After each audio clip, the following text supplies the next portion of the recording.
Halo teman-teman semua, kembali lagi di playlist Belajar Node.js. Masih bersama saya Sandika Gali di channel Web Programming Unpas. Kali ini kita akan belajar mengenai sesuatu yang disebut dengan Express View Engine. Ya, setelah sebelumnya kita sudah mencoba membuat sebuah web server sederhana untuk menampilkan halaman-halaman web menggunakan sebuah framework yang namanya Express. Nah, sekarang kita akan menggunakan sebuah modul untuk mempermudah kita mengelola tampilan dari halaman-halaman web kita tadi. Nah, sekarang kita coba lihat dulu penjelasan singkat mengenai View Engine ini apa ya. Jadi View Engine atau disebut juga dengan Template Engine atau Templating Engine ini sebetulnya adalah sebuah cara kita untuk mempermudah pengelolaan file statis halaman web pada aplikasi kita. Ya, nanti di dalam engine tersebut kita bisa membuat sebuah variabel yang nanti variabelnya itu akan diganti dengan nilai sebenarnya dan menampilkan dalam bentuk HTML. Jadi nanti dari Express-nya kita bisa mengirimkan data ke dalam file View Engine kita atau Template Engine kita. Nah, nanti Template Engine-nya bisa menangkap data tersebut dan menampilkannya ke dalam sebuah variabel.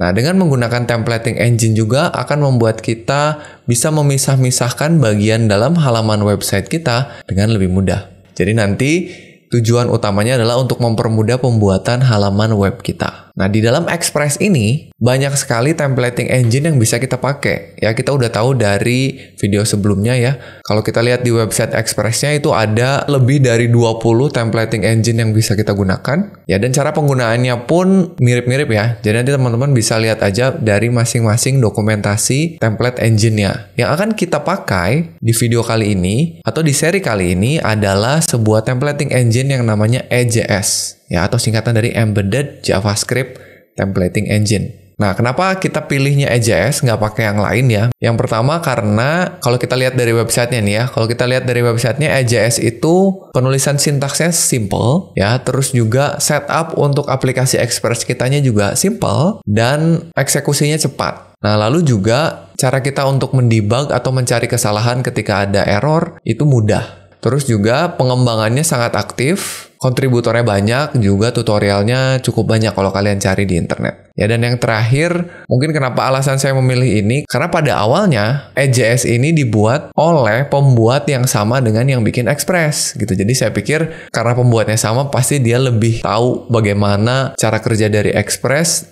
dan pasti bisa lebih kompatibel. Ya, walaupun sekarang pembuatannya sudah dilanjutkan oleh orang yang berbeda. Ya, tapi sekali lagi ini salah satu aja template engine yang bisa kita pakai. Ya, kalau teman-teman mau pakai yang lain nanti misalkan pakai Pug, pakai Handlebars atau yang lain itu silahkan. Yang akan kita lihat penggunaannya di seri ini adalah EJS. Oke, jadi langsung aja kita lihat gimana sih cara pakai dari templating engine EJS ini. Oke teman-teman, jadi langsung aja kita akan masuk ke materi ke-15 membahas mengenai View Engine. Ya, yang pertama akan kita lakukan seperti biasa, kita akan menduplikat dulu folder dari video sebelumnya. Ya, sekarang saya nggak akan salah lagi nih, harusnya folder saat ini adalah folder untuk video ke-15 ya. Jadi yang pertama saya lakukan adalah duplikat dulu, Ctrl+C, Ctrl+V ya, kita punya folder 13 Express Web Server. Sekarang kita rename dengan nama 15 Express View Engine. Oke, kalau kalian mau tetap menggunakan folder yang lama, nggak masalah juga ya. Tapi nanti harus diperhatikan aja ada kode-kode yang akan kita ubah dan kita hapus. Langsung kita buka foldernya ke dalam Visual Studio Code kita. Oke, kita ulas sedikit. Jadi kita sekarang punya beberapa file. Yang pertama tentu saja adalah app.js. Ini sebagai entry point kita. Lalu kita punya beberapa file tampilan halaman webnya dengan ekstensi HTML. Ya, yang setiap file-file HTML ini kita panggil dengan cara membuka isi filenya. Ya, jadi sebetulnya apapun isi filenya, kalau ini bukan HTML, sebetulnya tetap bisa tampil. Kalau misalkan ini TXT atau JSON bahkan, itu tetap bisa tampil karena fungsi yang kita gunakan adalah send file. Nah, kalau misalkan kita coba jalankan, ya kita jalankan, kita udah tahu kita bisa pakai nodemon ya saat ini ya. Nodemon spasi app. Oke, lalu kita lihat hasilnya. Nah, jadi kita udah bisa lihat ada beberapa halaman web ya. Ada halaman home, ada halaman about, dan halaman kontak. Kebetulan halaman about dan kontak ini kita menggunakan starter template dari Bootstrap sehingga tampilannya agak berbeda. Dan ini kalau terlalu besar ini karena saya perbesar aja ukurannya ya. Harusnya normalnya sebesar ini. Ya, tapi saya zoom in supaya teman-teman gampang melihatnya ya. Dan kita juga sebetulnya udah bikin satu halaman yang tanpa menggunakan halaman HTML. Di sini kita lakukan ini agar kita bisa mengambil data dari URL kita ya.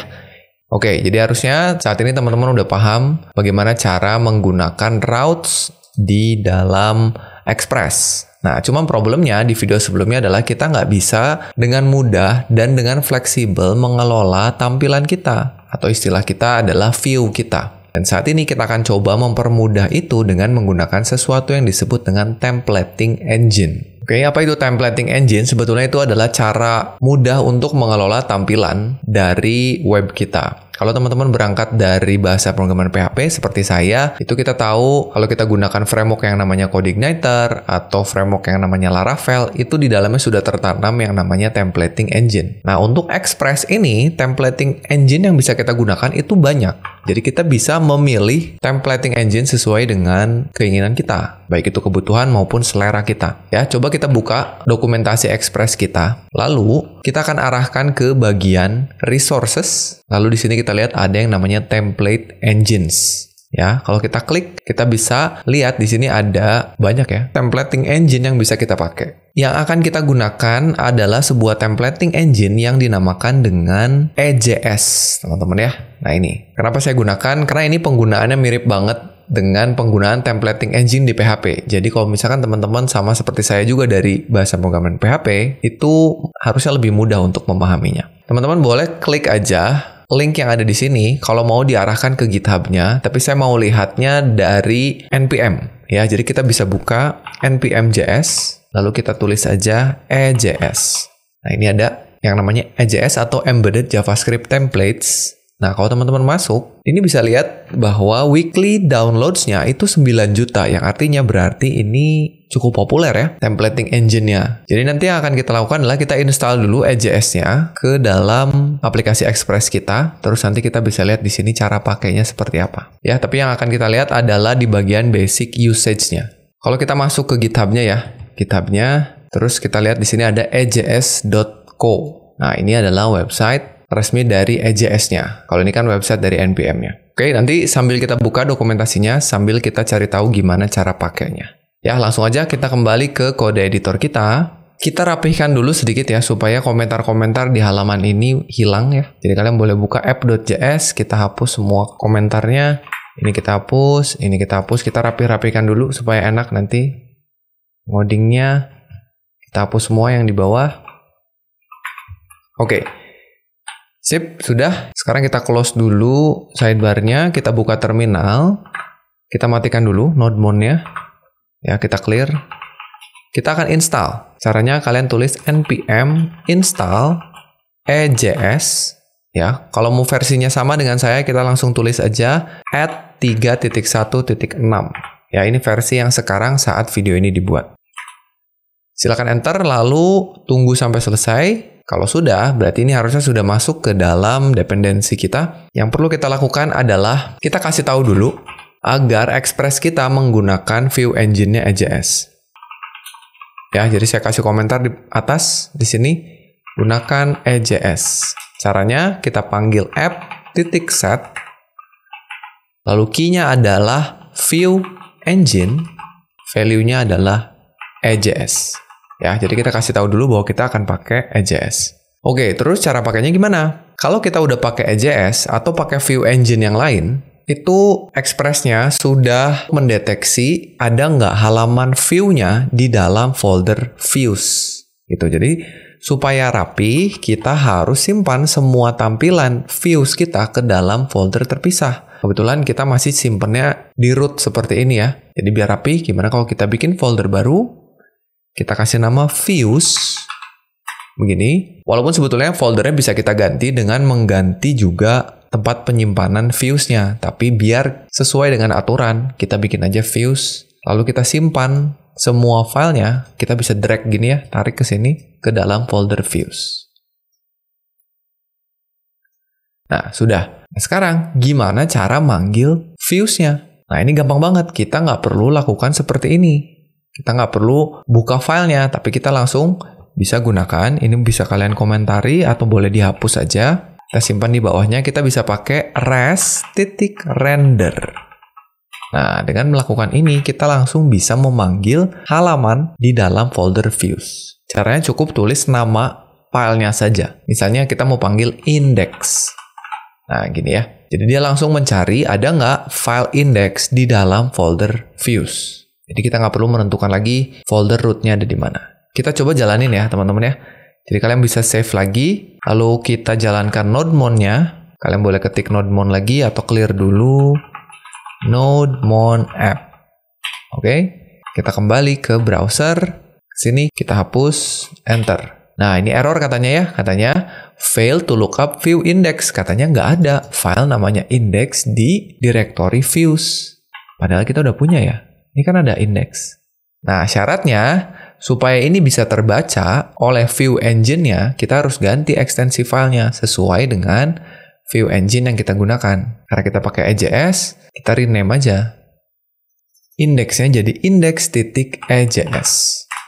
Ya, kalau pakai view engine yang lain juga sama. Kalian pakai pug, kalian pakai handlebar, nama filenya harus diubah. Oke, kita langsung ganti semuanya aja ya. Kontaknya juga sama, kontak EJS, about-nya juga sama. Kita rename about EJS. Oke, sekarang kita kembali lagi ke browser, kita refresh. Nah, langsung tampil. Ya, kalau kita buka halaman yang lain, about, masih error. Kenapa? Karena kita belum ubah di sini ya, jadi kita ganti aja lah. Ini kita bisa copy. Saya langsung ganti aja ya, nggak usah dikomentarin. Karena itu udah ada di video sebelumnya, kita ganti. Ini jadi about. Dan yang terakhir kita ganti, ini jadi kontak. Oke, kita save. Ini yang produk kita biarkan dulu untuk sementara ya. Kita save, balik lagi ke browsernya, kita refresh. Nah, sudah aman. Jadi kita bisa ke home, kita bisa ke about, kita bisa ke kontak. Kita udah tahu gimana cara manggil EJS, kita udah tahu gimana cara penggunaan sederhananya. Sekarang kita lihat fitur-fitur apa saja yang ditawarkan oleh EJS ini ya. Kalian boleh ke website resminya atau ke NPM. Ya, kalau di NPM kita bisa lihat nih. Katanya kita bisa membuat control flow. Jadi control flow itu kita bisa bikin pengulangan, kita bisa bikin pengkondisian, kita bisa mencetak output dengan otomatis langsung melakukan escape pada karakternya. Ya, ini lihat teman-teman, cara nulisnya itu kita pakai tag yang di dalamnya ada tanda persen. Ya, sekali lagi kalau teman-teman dari PHP pasti udah tahu kalau di PHP itu kan pakai lebih kecil dari tanda tanya PHP, lalu tutupnya tanda tanya lebih besar dari. Kalau mau mencetak ke layar, pakai lebih kecil dari tanda tanya sama dengan, sama nih. Nah, tapi kalau di EJS itu bisa pakai tanda minus dan lain sebagainya. Nah, tapi intinya kita bisa melakukan looping, bisa mencetak isi variabel, dan kita bisa melakukan includes. Nah, inilah yang kita cari dari fitur Express di video sebelumnya. Express nggak bisa melakukan includes. Nah, nanti kita dapat dengan mudah mengelola tampilan pada template halaman HTML kita menggunakan includes. Sehingga kita bisa bikin yang namanya partials. Ya, nanti kita lihat lah. Oke, jadi ini adalah beberapa fitur yang bisa kita pakai. Ya, detailnya sekali lagi ada juga di website resminya. Kalian bisa klik features di sini, terus lihat aja dokumentasi di bawahnya. Kita akan coba beberapa hal yang sederhana. Nanti sisanya bisa kalian ulik-ulik sendiri ya. Misalnya yang paling simpel aja. Saya mau menampilkan isi dari sebuah variabel. Oke. Misalnya kita buka halaman index dulu aja deh. Kita buka halaman index. Misalnya kita scroll. Misalkan di sini kita tulis pakai H2 lah ya. Misalnya Halo Sandika Galih gitu. Ya, saya menulis nama saya langsung ke dalam tag HTML. Kalau kita jalanin, pasti tampil ya. Nggak ada masalah. Nih, tampil, tapi gimana kalau misalkan Sandika Galihnya mau saya ambil dari variabel? Nah, caranya, itu kita bisa bikin aja pakai tag express. Jadi caranya lebih kecil dari tanda persen, lalu tutup persen, lebih besar dari. Di dalam sini, kita bisa tulis sintaks JavaScript. Ya, contohnya misalnya const nama sama dengan Sandika atau Sandika Galih. Nah, seperti ini aja. Terus, gimana cara kita mau ngambil isi dari variabel nama? Kita tinggal ganti tulisan Sandika Galih ini dengan lebih kecil dari tanda persen sama dengan tutup persen lebih besar dari. Kita kasih di sini nama.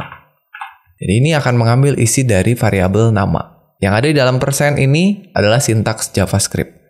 Coba kita save dulu, kita lihat hasilnya. Saya refresh. Tuh ya, sama aja. Jadi dia sudah bisa membaca isi dari variabel. Nah, tapi ini teman-teman ya, kalau kalian menggunakan Visual Studio Code, ini nggak otomatis kebaca ya, sintaks highlightingnya. Nah, gimana supaya gampang kita ke depannya nulisin sintaks EJS, dimana kalau kita install dulu aja sebuah extensions untuk mengelola script EJS. Ya, jadi langsung aja kita masuk ke tab extensions di sebelah kiri. Kita klik, lalu kita cari aja extension yang mau kita pakai, yaitu EJS. Nah, nanti di sini ada EJS Language Support yang paling atas dari Digital Brainstem. Oke, langsung kita install aja. Klik install. Kalau udah beres, di close. Ini kita close. Nah, sekarang teman-teman lihat tuh, langsung berubah warnanya. Ya, dan sekarang kalau misalkan mau nulis tag-nya EJS, kalian cukup pencet tanda %tab. Ya. Atau kalau mau tulis yang ada sama dengannya, ya kalian cukup tulis persen sama dengan tab. Atau kalau mau pakai cara lainnya, kalian bisa tulis EJS. Nanti ada EJS-nya mau apa. Misalnya no output, ya begini. Atau nanti kalau misalkan kita mau pakai pengulangan, kalian bisa tulis EJS for. Nah, nanti ada pengulangan dalamnya. Ya, tapi itu nanti akan kita bahas berikutnya. Sekarang, yang mau kita bahas adalah kita udah tahu gimana caranya mencetak isi sebuah variabel karena kita bisa menuliskan JavaScript di sini. Tapi gimana kalau misalnya data nama ini saya nggak mau tulis di sini, tapi saya mau kirim dari app.js. Saya mau kirim di sini di route get kita. Karena nanti pasti seperti itu ya. Kita dapetin data, entah itu dapetin data dari database, dari API, atau kita olah sendiri datanya di sini, baru kita kirimkan ke index. Ya, jadi caranya gimana? Ini boleh kita hapus aja. Ini kita biarkan karena kita tetap akan mengirimkan data nama ya. Ini di save aja, kita balik ke sini. Cara ngirimin datanya itu simple banget, kita tinggal tambahkan parameter baru di sini. Kasih koma setelah nama view-nya, lalu kita kasih objek. Nah, isi dari objek akan terkirim ke dalam view index ini. Contohnya, kita kasih aja key-nya nama, value-nya Sandika. Sudah, dengan melakukan seperti ini, maka data nama akan dikirim ke sini. Kita coba. Save dulu, kita balik ke sini, kita refresh. Tuh, sudah. Begitu pula jika kita mau ngirimin misalnya title. Buat judul halamannya. Misalkan halaman home, gitu ya. Nah, title ini langsung akan kekirim ke sini. Kalau mau kita pakai, langsung aja. Kita cari title. Nah, ini kita ganti nih. Caranya, persen sama dengan... Karena kita mau cetak isi dari variabel, lalu kita tulis apa? Title.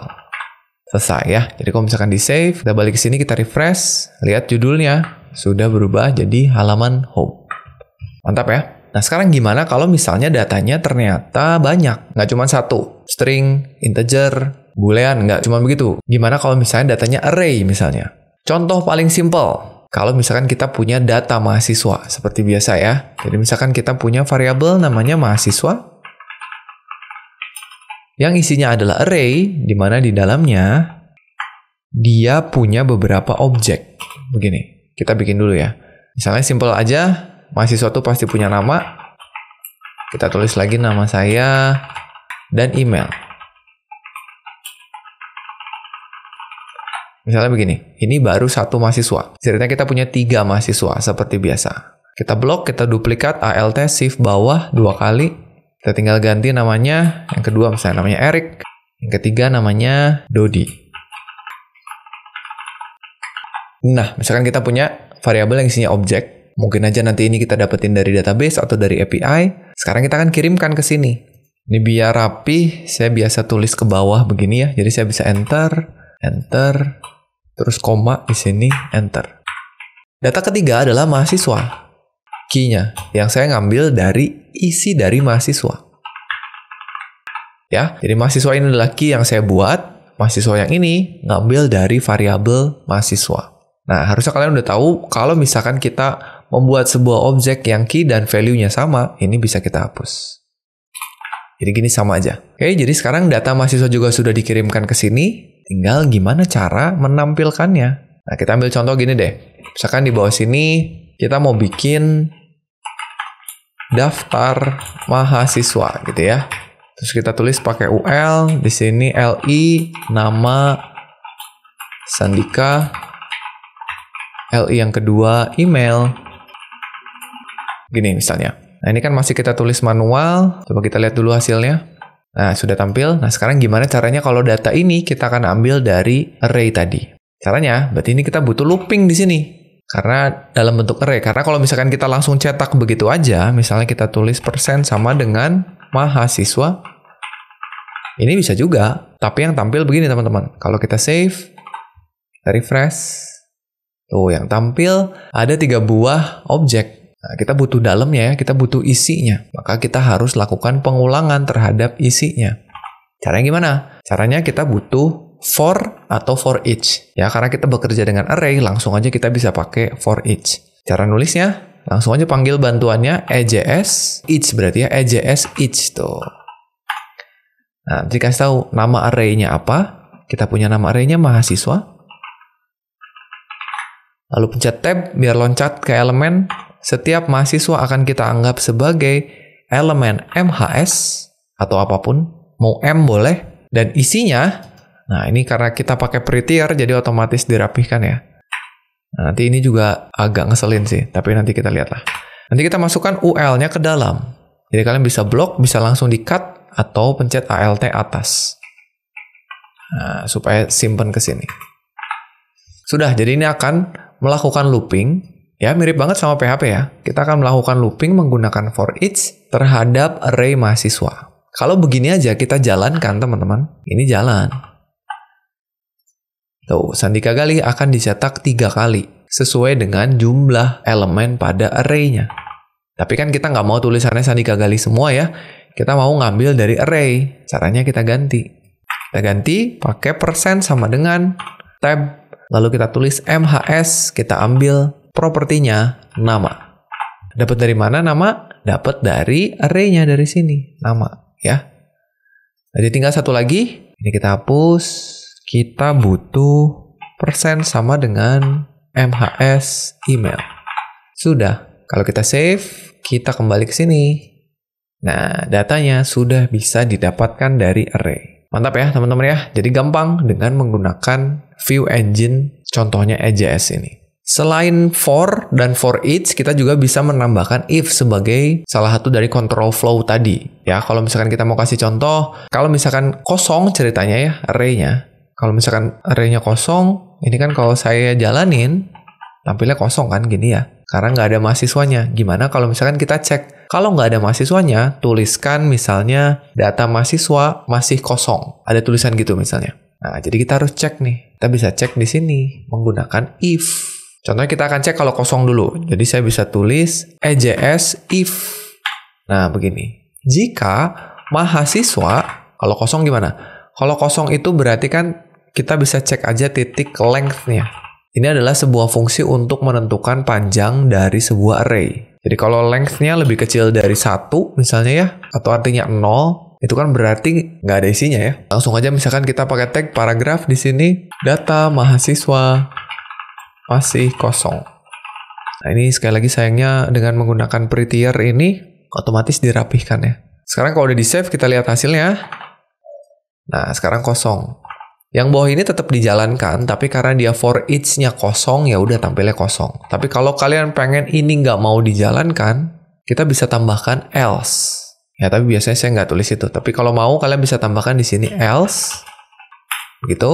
Ini taruh di bawahnya. Ya, ini kita rapihin gini. Kita tutup else-nya di sini. Kita pakai persen tutup. Nah, ya kalau di-refresh, aman. Kalau misalkan kita isi lagi array-nya, begini. Ya, kita save, kita balik ke sini. Maka sekarang ada lagi. Begitu ya, teman-teman ya. Kita bisa melakukan control flow di dalam EJS-nya. Selanjutnya, kita masuk ke fitur yang cukup keren. Kita akan mencoba melakukan sistem layout ya. Contohnya gini, sekarang kita akan bekerja dengan halaman about dan kontak. Jadi kita buka dulu, yang index kita biarkan sejenak. Saya geser kanan di sini. Jadi ada about dan kontak. Karena kebetulan dua file ini kita pakai Bootstrap. Kita lihat dulu tampilannya, about dan kontak. Dua file ini isinya tuh identik kecuali isi dari bodinya. Bagian atasnya sama, bagian bawahnya sama. Nah, kalau misalkan kalian nanti punya halaman view yang isinya hanya berbeda di bagian tertentu saja, nah itu kalian sebaiknya menggunakan sistem layout. Contohnya nih, untuk yang halaman about, ceritanya halamannya akan saya bagi menjadi 4 bagian. Bagian pertama adalah bagian header-nya. Bagian kedua adalah bagian link-nya, atau navigasi lah kita bilangnya. Bagian ketiga adalah konten untuk halaman ini, jadi cuma ini aja nih. Dan bagian keempat adalah footer-nya. Nah, kita akan pecah file jadi seperti itu supaya nanti setiap halaman bisa menggunakan file layout yang sama. Ya, jadi cara saya gini. Caranya adalah kita bikin dulu sebuah folder di dalam views-nya yang namanya layouts. Ya, ini folder yang saya buat aja, bukan aturan dari EJS-nya, bukan aturan dari Express-nya. Ini ceritanya saya yang mau buat. Ada yang suka bikin folder ini namanya partials. Ada yang bikinnya layouts. Sama aja lah. Ceritanya saya mau bikin layouts yang di dalamnya ada 3 file. Jadi yang pertama, saya mau bikin namanya header.ejs. Yang kedua, nav.ejs. Yang ketiga adalah footer.ejs. Oke, saya sembunyikan lagi sidebar-nya. Pokoknya bikin 3 dulu file seperti ini. Di mana nanti isi dari header ini adalah potongan kode yang tadi. Dari mulai doctype sampai dengan body, sampai sini. Jadi ini mau saya cut. Kalian boleh Ctrl X setelah di blok sampai sini sampai body ya. Ctrl X, kita masuk ke header, kita paste di sini. Jadi ini mau saya pecah-pecah. Nah, cuman sayangnya karena kita menggunakan prettier, ini kalau kita save, karena ini nggak lengkap ya HTML-nya, prettier-nya itu ngebantuin kita untuk ngelengkapin codingan kita. Jadi kalau saya pencet Ctrl S, tuh ditutup. Padahal ini nggak kita mau ya. Nah, untuk menghindari ini, untuk sementara nih, teman-teman ya, untuk sementara, kita bikin si prettier-nya mengabaikan file EJS. Caranya gimana? Caranya kita bikin sebuah file baru di dalam root-nya, di luar sini, jangan di dalam view. Ini kalau kalian udah pernah pakai Git, pasti kenal yang namanya git ignore. Nah, prettier juga punya yang namanya .prettier ignore. Nah, di mana si prettier ini akan mengabaikan file yang kita tuliskan. Ya, kita akan mengabaikan apa? Kita akan mengabaikan semua file yang ekstensinya EJS. Jadi nanti sayangnya prettier-nya nggak akan jalan di file EJS. Apa-apa, ini hanya untuk sementara aja supaya demo kita bisa dilakukan. Ya, silakan di-save terus di-close. Dan ini hanya akan berfungsi ketika kalian nginstal prettier ya. Kalau misalkan kalian ngikutin playlist ini dari awal, harusnya di dalam extension kalian udah ada prettier. Nah, ini prettier. Kalau belum boleh diinstal aja. Sekarang, kalau kita kembali ke header, terus kita pencet save, tuh, nggak ditutup ya. Tapi kalau misalkan saya pencet tab, tapi kalau misalkan kodenya saya nggak rapihkan, saya save, dia nggak akan ngerapihin sendiri. Ya, nggak apa-apa. Ya, kalau sudah kita save, sekarang kita ke about lagi. Sekarang kita cut bagian nav-nya. Ya, kalian scroll sampai sini.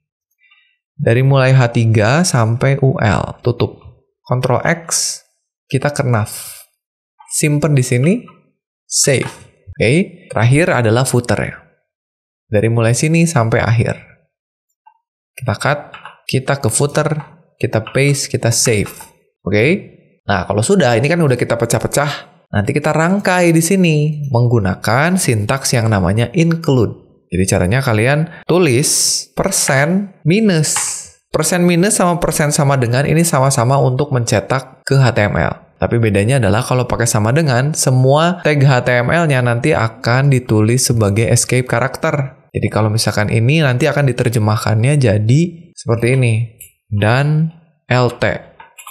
Ini nggak kita mau. Kita pengennya dicetak sebagai lebih kecil dari. Ya, jadi pakai persen minus, tab, lalu kita tulis include, kurung buka kurung tutup, isinya adalah alamat tempat penyimpanan view-nya atau tempat penyimpanan layout-nya. Jadi kita tulis layouts relatif terhadap folder views ya, lalu header. Begini, terus kita tulis lagi persen minus include layout nav. Dan terakhir di bawah sini kita gantikan footer tadi pakai persen minus include footer. Oh, jangan lupa layouts. Begini. Oke, jadi ini langsung memanggil header, nav, dan footer. Kita lihat, kalau saya save, kita refresh. Ini halaman apa? About ya. Kita refresh dulu, kita ke halaman about. Tuh, sama. Ya, jadi kalau kita klik kanan, view page source, ini udah langsung ngambil dari halaman-halaman yang kita tulis. Ya, sekali lagi ingat jangan pakai sama dengan, karena kalau pakai sama dengan, hasilnya gini. Kita save, kita balik ke sini, kita refresh. Tuh, jadi hasilnya gini, dicetak si tag-nya. Kalau kalian lihat source-nya, nah, dicetak jadi HTML entity atau HTML escape karakter kayak gini. Ya, kita nggak mau, makanya kita pakai minus. Nah, sip. Udah ya. Sekarang, untuk halaman kontak. Nah, ini juga sama. Kan yang beda cuman ininya aja ya. Jadi caranya, ya udah ini kita copy aja semua. Kita masuk ke kontak, kita Ctrl A, Ctrl V. Nah, tinggal ganti. Ini adalah halaman kontak. Sudah selesai. Di save. Kita refresh. Masuk kontak. Sudah. Masuk about. Sudah. Sip ya. Jadi itu juga mempermudah dengan kita menggunakan template tadi. Nah, sekarang gimana caranya kalau mau ngirimin data juga ke halaman ini? Misalnya kita mau bikin judul dari halamannya berbeda-beda tergantung halamannya. Jadi misalkan yang halaman about, di sininya tulis halaman about, untuk yang kontak, di tab-nya ditulis halaman kontak. Caranya tinggal kirimin aja datanya dari app-nya, lewat routes-nya. Caranya kita kasih koma di sini, kasih objek, kita kasih title, misalnya ini halaman about, ya ini kita copy ke halaman kontak. Ini ganti jadi kontak. Sudah, tinggal kita tulis title-nya di mana? Di bagian header. Nah, ini. Karena dikirimnya ke halaman about, maka semua file ini ya tetap bisa menggunakan variabel tersebut. Karena anggap aja ini jadi satu halaman yang sama meskipun melakukan include. Ya, jadi ini tinggal kita tulis di sini % sama dengan tab title. Udah deh. Jadi kalau di save, ini harusnya udah ganti ya. Sekarang kita refresh, kontak, about.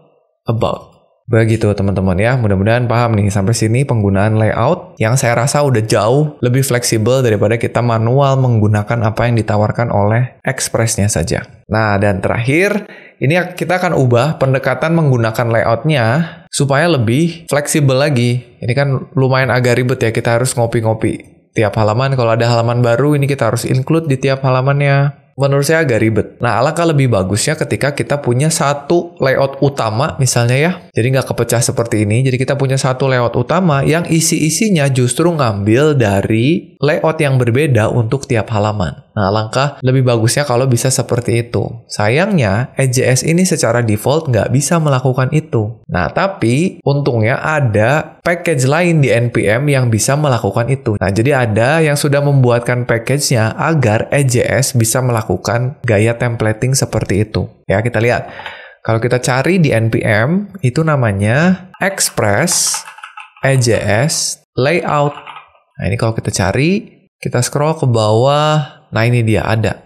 Express EJS Layout. Jadi kalau misalkan kita klik, nanti kita masuk ke halaman package-nya. Tapi ini saya lihat ternyata umurnya udah cukup lama ya. Tapi tetap setiap minggunya masih banyak yang pakai. Kalau misalkan teman-teman punya sistem layout lain yang lebih bagus, silakan boleh disarankan aja. Cuman package ini bisa melakukan apa yang saya mau. Ya, caranya gini, kita install dulu ya. Kita install dulu, terus nanti kita lakukan ini. Caranya kita ketik npm install Express EJS Layouts. Oke, kita kembali ke Visual Studio Code, kita buka terminal, kita matikan dulu node-nya, kita clear, kita ketik npm install Express-EJS-Layouts versinya 2.5.0.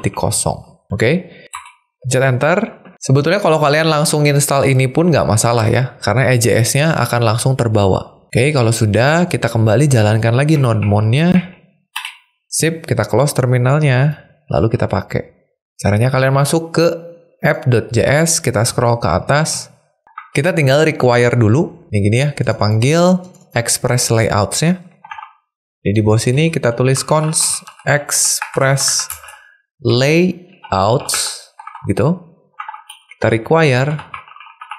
Kalau tadi yang EJS nggak perlu di require, karena di sini dia langsung memanggilnya. Sekarang pun tetap sama, view engine-nya pakai EJS, Express Layout hanya mempermudah penggunaan EJS-nya aja. Jadi kita tulis Express EJS Layout. Oke, terus setup-nya adalah kita panggil ini app.use. Di bawah sini kita tulis app.use. Kita panggil Express Layouts. Dah, ini konfigurasinya atau setupnya. Nah, cara pakainya gimana? Cara pakainya biasanya saya bikin dulu sebuah layout utama. Sehingga nanti kita nggak butuh lagi footer dan header, teman-teman. Maksudnya gimana? Kita coba buat ya. Jadi kita bikin sebuah layout baru. Kita kasih nama misalnya apa? Main-layout ya. Sekali lagi namanya bebas. .EJS. Sintaks EJS semua bisa dipakai. Jadi ini hanya untuk mempermudah aja. Isinya apa? Isinya misalnya kita pakai Bootstrap lagi aja ya. Setelah kita pakai Bootstrap, kita pakai starter template-nya lagi. Kita masuk dulu ke Bootstrap, kita masuk Docs. Kita scroll, cari starter template, klik copy, balik lagi, kita simpan di sini. Oke, jadi ini ceritanya layout utama kita. Semua layoutnya akan ngikutin halaman ini, yang beda cuman di dalam sini aja. Ya, gimana kalau kita bedainnya gini aja. Kita kasih kontainer aja di sini ya. Kita bikin .container. Nah, jadi yang akan berbeda setiap halaman adalah isi dari kontainernya aja. Oke? Nah, nanti ini tetap bisa kita pakai. Misalnya, kita mau title-nya itu berbeda setiap halaman. Jadi kita tetap bisa panggil persen sama dengan title. Gitu ya. Yang berbeda hanya yang ada di dalam kontainer. Nah, nanti di dalam kontainer, itu saya mau tulis gini. Persen minus. Oke, kenapa saya pakai minus? Karena saya pengen isi dari tiap-tiap halamannya yang bentuknya tag HTML seperti ini nggak kena escape, ya. Jadi kita kasih persen minus, terus tulis di sini body. Jadi nanti apapun isi dari halaman-halaman lain akan kesimpan ke dalam bodinya. Dan di halaman ini tetap kita bisa pakai nav-nya. Kita punya nav, jadi saya pengennya setiap halaman ada nav-nya, kita tinggal include aja di sini. Persen minus include layout / nav. Jadi ini adalah layout utamanya. Terus gimana cara ngerubah halaman-halaman lain? Kita coba di about dulu aja ya. Di about-nya, ini nggak kita butuhin lagi semua. Ini nggak kita butuhin lagi. Sehingga, teman-teman ya, sebelum kita masuk ke halaman lain, kita bisa kembalikan lagi ininya. Nah, supaya fitur-fitur prettier-nya jalan lagi. Buka lagi prettier ignore-nya, hapus EJS-nya. Save, lalu close. Kalau mau dihapus juga boleh. Ini file ini mau dihapus, boleh ya. Karena nggak akan kita pakai. Ini untuk halaman about. Lalu untuk halaman kontak, sama juga. Ini nggak perlu lagi. Jadi yang akan terjadi adalah semua yang ada di halaman ini akan masuk ke dalam body dari main layout. Nah, tapi gimana cara ngasih taunya supaya ini yang akan kita pakai? Nah, ada yang harus kita lakukan dulu, teman-teman. Kalian buka app.js, kita scroll ke halaman about dulu. Kita kasih tahu di setiap data yang dikirimkan. Ini saya enter. Kita jadi punya sebuah properti yang namanya layout.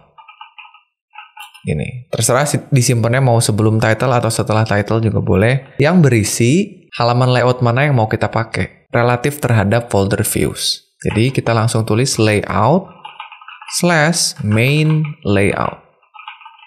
Ini. Nah, jadi ini cara kita ngasih tahu bahwa about pakai layout yang ini. Begitu pula dengan kontak. Ya, ini kita copy aja deh. Kita copy, terus kita ganti ini. Kita ganti kontak. Ya, saya tutup dulu sidebar-nya. Nah, kita ganti ini jadi kontak. Oke. Save, terus kita kembali ke webnya. Ya, kita refresh. Oh, yang error adalah layout. Oh, oke. Tadi ada yang salah. Di halaman main-nya, nah ini ternyata, tadi saya lupa, ternyata dia tidak relatif terhadap nav, tapi relatif terhadap halaman ini. Ya, karena ini satu folder antara main layout dan nav. Jadi ini langsung aja nav, karena dalam satu folder yang sama. Save, terus kita refresh. Nah, baru tampil tuh.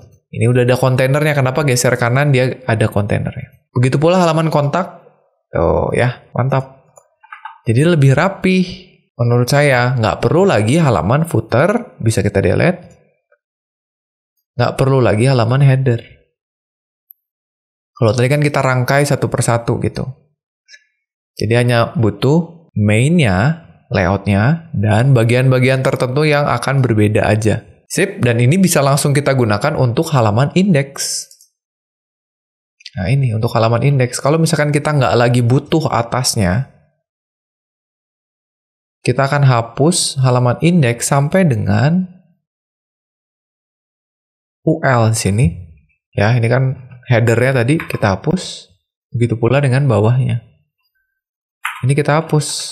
Jadi ini otomatis akan masuk ke dalam body di main layout-nya. Asal apa? Asal kita tambahkan layout di sini. Nah, ini kalau mau ditaruh di bawah juga nggak apa-apa ya di sini. Kita kasih layout. Yang mana layout-nya? Di folder layouts, kalau ini harus relatif terhadap views. / main layout. Oke, kita save dulu. Kita refresh. Lalu kita ke halaman home. Nah, sudah ya. Ini sudah langsung menjalankan template dari Bootstrap-nya. Keren banget. Jadi itu teman-teman, mudah-mudahan teman-teman paham penggunaan dari View Engine EJS untuk aplikasi Express kita. Baik, mungkin itu ya teman-teman ya video kita kali ini membahas mengenai templating engine menggunakan EJS pada aplikasi Express kita. Mudah-mudahan teman-teman paham gimana cara pakainya, sehingga teman-teman bisa terapkan sendiri ke dalam studi kasus teman-teman masing-masing. Oke, dan di video berikutnya kita akan membahas sesuatu yang disebut dengan middleware. Nah, ini penting untuk kita ketahui karena di dalam Express, ini nanti kita akan banyak bekerja dengan yang namanya middleware. Apa itu middleware? Gimana cara pakainya? Dan gimana menerapkan ke dalam aplikasi Express kita? Itu akan kita bahas di video berikutnya. Oke ya teman-teman ya, dan sebelum saya akhiri, saya mengucapkan terima kasih buat teman-teman yang udah nonton videonya. Jangan lupa untuk terus dukung channel Web Programming Unpas dengan cara subscribe di channelnya, dan juga follow sosial media kita yang lain, dan join server Discord-nya juga, supaya teman-teman bisa berdiskusi dengan para penonton channel Web Programming Unpas yang lainnya. Jadi itu aja videonya, kita akan ketemu lagi di video berikutnya. Saya Sandika Gali pamit, dan seperti biasa, jangan lupa titik home.